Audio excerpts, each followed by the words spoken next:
সমন্বয়ক যারা আছেন আপনারা তো হইছেন ধান্দাবাজ।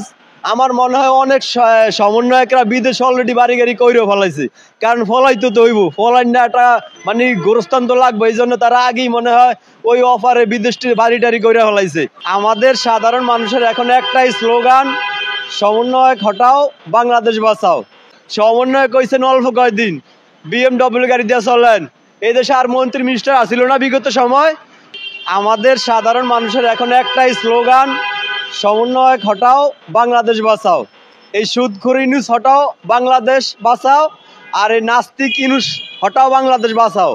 এই সরকারের প্রেস সচিব একবার ব্রিফিং করে বলছিল যে 560টা মডেল মসজিদ নাকি করা উচিত হয় না।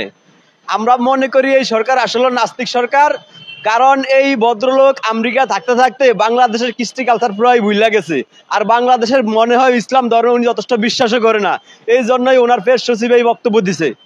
আমরা স্পষ্ট সাধারণ মানুষ বুঝি যে এরা মূলত 24-এর দোহাই দিয়া 71 সালের ভুলাইতে চায়। আমরা সাধারণ মানুষ মনে প্রাণে আইজো 71 বিশ্বাস করি আর ওইটাই ধারণ করি। বিশেষ করে আমরা যারা সাধারণ মানুষ আছি তারা এই 71 সাল হইল আমাদের জাতির একটা আবেগ। এটা নিয়ে যারা খেলা করে তারা কিন্তু ফলানের পথ পাইব না। সমন্বয় কইছেন অল্প কয়েকদিন, BMW গাড়ি দিয়ে চলেন। এই দেশে আর মন্ত্রী মিনিস্টার আসিল না বিগত সময়, ওরা তো হেলিকপ্টারে এরকম ভিজিট করে নেয়, পুরা দেশ ভিজিট করেন হেলিকপ্টার দিয়া। কই পাইছেন এত টাকা, কই পান? এই পুরো 5 মাসে এই দেশে একটু উন্নয়নের ছোঁয়া দেন তো। একটা ইট লাগাইছেন এরকম কোন জায়গা আছে?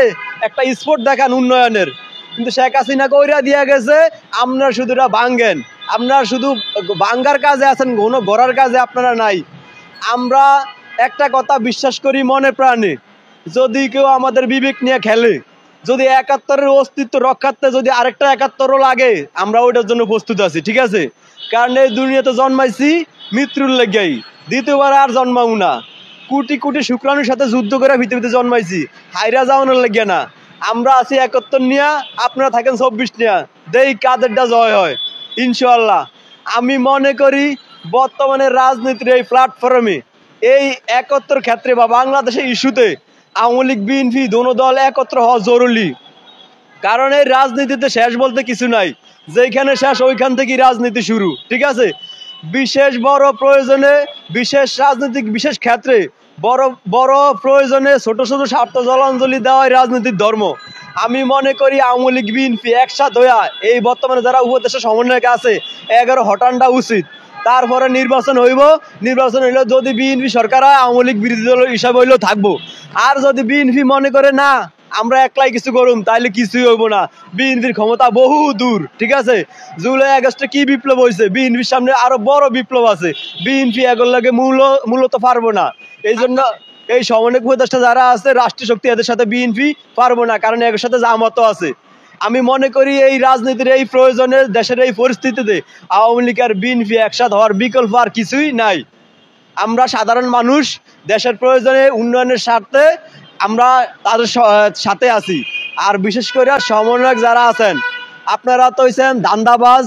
আমার মনে হয় অনেক সমন্বয়করা বিদেশ অলরেডি বাড়ি গাড়ি কইরেও ফলাইছে, কারণ ফলাইতে তো হইব, ফলাই না একটা মানে গোরস্থান তো লাগবে, এই জন্য তারা আগেই মনে হয় ওই অফারে বিদেশটি বাড়ি টাড়ি করে ফলাইছে। আমরা তবে একটা কথা স্পষ্ট বলি, পার পাইবেন না। কারণ একটা দেশ তো এই একটা উন্নয়নের গতি চলমান আছিল। একটা গাড়ি হঠাৎ করে ব্রেক করলে যেমন সব ক্ষতি হয়, গাড়ির ক্ষতি হয়, মানুষের ক্ষতি হয়, তো এরকম দেশটা একটা চলমান প্রক্রিয়া আছিল, উন্নয়নের একটা প্রক্রিয়া আছিল। আপনারা এটা বন্ধ করে দিচ্ছেন। আপনারা তো একটা বিন্দু কণা মাত্র এই দেশে লাগাইতে পারেন না, কিন্তু আপনারা ধ্বংস করছেন। যদি এটার দেশের যদি আগের জায়গা না নিতে পারেন, তাহলে কিন্তু কঠিন মাসুল দেওয়া লাগবে আপনাদের। ফলানের কোনো সুযোগ পাইবেন না, বহুত চান্স সামনে করে দেওয়া হয়েছে। উন্নয়নের দোহাই দিয়া এই পাবলিকের ব্যবহার করিয়া বুঝছেন এই বৃহৎ আকার একটা দল বাই করবেন আপনারা। এই দেশে আপনাকে ওই চান্স জনগণ দিব না। আপনারা যে কেমন মানুষ এই 4 মাসে বা 5 মাসে বুঝা গেছে, দান্দাবাজি শুরু করছেন। হ্যাঁ, ওই টিএসসির মোড়ে চা খুঁজা খাইতো, ওই চা হাতুড়িকে সাদ্দাম মারতে, বিড়ি খুঁজা খাইতো। আর এখন গাড়ি দিয়ে চলে প্রাডো, ওই মার্সিডিজ গাড়ি, BMW, ফেরারি, কই পাইছো? হ্যাঁ, আলাদিনের প্রদীপ পাইছে এরা, জিনের লাগে সাক্ষাৎ হয়েছে। পাগলামি বন্ধ করতে কোন। আমরা তো সাধারণ জনগণ, হেরা তো খেলো আর আমরা সাধারণ জনগণ নিলাম কোচ কোচ। যদি পাগলামি করে তাহলে কিন্তু ম্যাচ জিতবো না, কারণ হেরা খেলো আর আমরা নিলাম কোচ। এটা মনে রাখতে করেন। এই সাধারণ মানুষ ছাত্রকে পাওয়ার দেখছেন, পুলিশের পাওয়ার দেখছেন, সেনাবাহিনীর পাওয়ার দেখছেন, এইবার দেখবেন সাধারণ জনগণের পাওয়ার। ঠিক আছে, এবার দেখবেন আমাকে সাধারণ মানুষের হিম্মত। তোই বুঝো ছাত্ররা এখন তো খুব আরামে আছে।